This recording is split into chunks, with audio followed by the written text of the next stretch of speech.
So the month of August it's hot, okay? Dog days of summer, and where I'm at here in Arkansas to the south. And no matter where you're at, man, except for the north, the fishing can be pretty tough, but it also can be very, very rewarding. I love fishing in this month. Fishing been kind of pressured. A lot of people have been out on the water, so it does make that much of a challenge. Fish are starting to get broken up from their groups. You got fish schooling, you got fish shallow on the bank. So guys, we're going to talk about my top lures for the month of August for me this upcoming month. Guys, if you're new to the Fishing Coach YouTube channel, thank you for watching today's video. I just did a video recently. I'll put it as an end screen that my top lures that has been this summer. I did that video a couple weeks ago, maybe a week ago. I put it out. I don't know whenever this is coming out. So I already showed my lures that actually has worked for me this summer. Now I'm going to show you about my lures I'm going to pick for this month that I'm going to go after, okay? And this is for live scopers and no live scopers. If you watch the channel, you know I'm all about the electronics forward facing, but I also grew up without it, so I'm going to have a couple lures for you guys that do not have it in this video. This first lure, guys, you don't need a live scope, or you do. I've kind of made it a forward facing lure for me, but there's been probably more fish caught without forward facing with it from people I've talked to, but it is the hover rig. So right here I have the hover rig paired with a Rapala Crush City freeloader. It's just my choice right now. But what I'm doing with the hover rig is going after them fish that are schooling, guys. And when they're schooling, they get in these wolf packs, they get in these groups, and they're swimming out near main lake areas. And of course, they're eating bait fish when they want to, but there's times they do not want to eat the bait fish, okay? And so when they're not, this has been my lure to throw at them. Of course, you can throw your traditional jig head too, but if they're not eating the jig head, put the hover rig on. If they're not eating the hover rig, jig head. It's kind of my little deal right now. It's just one or the other. It's just a little bit of part of the puzzle. And for me lately, the hover rig's been able to get more bites than the jig head when those fish are higher in the water column, and they kind of like that gliding, strolling action that the hover rig brings. You can put anything on a hover rig. Creature bait, a worm, a lot of different deals. Last summer, I got on a thing where I was putting little finesse worms on it, Magnum finesse worms, the fatter ones, throwing them at brush piles. That's something else I will do as well. I'm throwing this on a 7-1 medium light. It's a level NGX series. Guys, I'm going to be talking about level rods. If you're new to the channel, or if you're not, you know, and you're just back, I'm going to be talking about these level rods. They just won ICAST Best New Rods of the Year. I'm partnered with Level. If you want to check them out, I have a link down there in the description. If you have any questions, send me a message on my Instagram or my Facebook, any of my social accounts. I know I've had some people already ask questions about it. Go ahead, ask questions. I'll be up front and tell you everything you need to know about the rods. Lure number 2. It's going to be in a category, but it's a topwater bait. Okay, so I have a bigger walking spook on right now, okay? For the fish I'm after today, they're eating smaller bait, so I should be putting on a smaller one. But guys, one thing, I like the bigger one though if I'm fishing more like you see behind me, like this point right up here, this shallow point. You see there's docks back there. But if I'm going to be fishing shallow water, I'm throwing a bigger Zara spook. I'm trying to get that one big fish to bite that's up there cruising the banks looking for brim or crawfish or just gizzard shad too, I guess, or shad, whatever, I don't care. But I am going to have a topwater. You're going to have a buzz bait too, okay? But for me, I like to throw the spook, and it's going to be the bigger spook as you see right here, okay? I'm throwing it on a 7.2 medium heavy fast.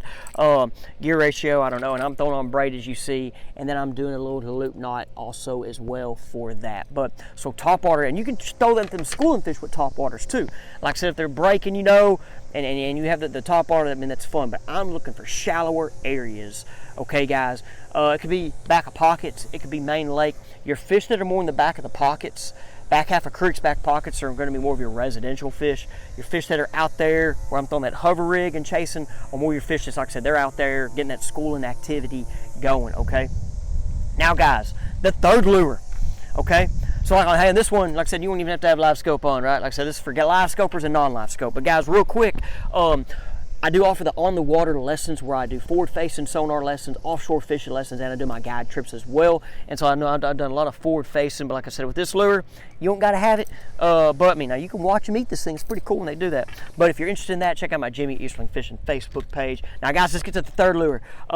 Once again, I caught fish with this without live scope, but it does help. The live scope does help with this on the fact of not losing them, I'll say, but it's a big crankbait. This is a 6-inch 500 DD. It's kind of in that realm with that 8XD range. I throw a lot of the 8XDs. I do have the 10s, but kind of where I fish in just my waters, 8XD is kind of like the big one. But this 500 DD is a little tighter bill, and it goes good with the rocks, just different action. I will throw, like I said, a variety of crankbaits. I have the 8XDs in the boat. I have the C20s by 6 cents. I throw the Spro. I just went blank Profound Outdoors. I throw theirs as well. So a variety of crankbaits. I don't just stick to one. But guys, with the crankbait, fish on drops, brush piles. This is a thing. This is a way to throw in those deeper brush piles to get a big bite. Okay, and that's one thing I'm doing with this, is trying to get a big bite. Throwing this along stumps as well, and hopefully y'all don't hear the weed eater right there right now. Hopefully I just thought about that.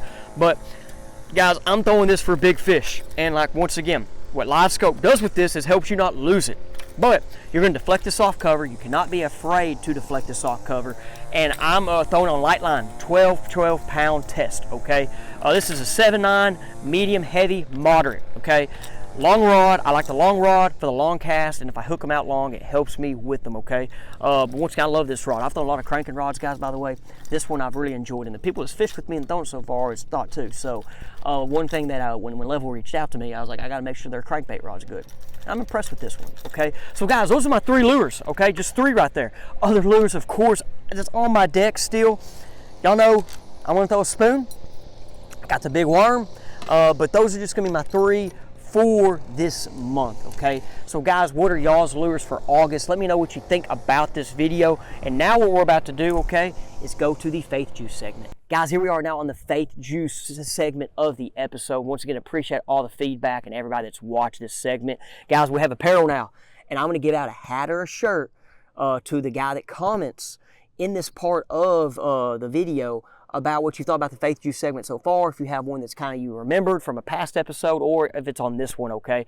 What I'll do is put all the username comments in a deal, and then on one of my upcoming episodes, okay, I'll have it to where there's the winner there, okay? So, and then we'll be able to reach out, send emails, all that good stuff, okay? But leave me a comment, get you a hat or a t-shirt. They were donated by Michael Howard, Farm Bureau down in Nashville, Arkansas. He probably didn't want me to mention that, and I'm not going to go give more of a plug because he didn't ask for it. But anyway, he donated and got the logo, and actually they came up with the name too. So we got some hats and shirts or apparel. So leave me a comment. We're going to give a winner out. Okay, now today I'm going to share a verse, but I'm going to share a little bit of something that helped me growing up.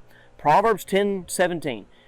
Now, I might not be on point with it, but, you know, here we go. It says, the one that follows instruction leads to a path of life, and the one who rejects it, I don't know, anyway, messes up or whatever, or doesn't. There goes my guy up there with the leaf blower now. But basically it says the one who follows instruction and does not reject it will lead to a good path of life. And it's sometimes hard for us guys, I know, and it could be ladies too watching, is always taking instruction. And I say taking it, just taking it in and not just rebuking it. So I'm going to share with me when I was in high school and I kind of learned about this. And there's other times too, but like high school was when it kind of hit me. It was when I was playing football and I was the quarterback for my high school football team. And Coach Callie, who was my football coach, and y'all have seen, I don't think Callie's been on the show yet. He might have been on here on the fishing coach once or twice. But anyway, Coach Callie was hard on me. Hard on me. And there was times I just didn't take it well. There was times I wanted to fight the man. And then there was just times I was like, dude, this guy don't like me. Because I was a small quarterback. The other quarterback got hurt. And this was my junior year. And like the other quarterback was pretty good. I was just a little athlete, but I didn't have the arm that dude had. So I kind of was thought like, hey, he just don't like me because I'm not good. And Bryant, where I went to school, guys, had a bunch of really, really good quarterbacks. Then all of a sudden, here's me, this small little dude. But I was a fighter, and I was smart. And so I had my attributes, and I was quarterback for 2 years. But guys, like, I wasn't near as good as some of the previous ones. And so I just thought he just didn't like me. But he was so ways hard on me. And one thing that I learned about it was, over time, me and him finally met one day. And he told me, the reason I'm pushing you is because I believe in you and I want you to be at your best.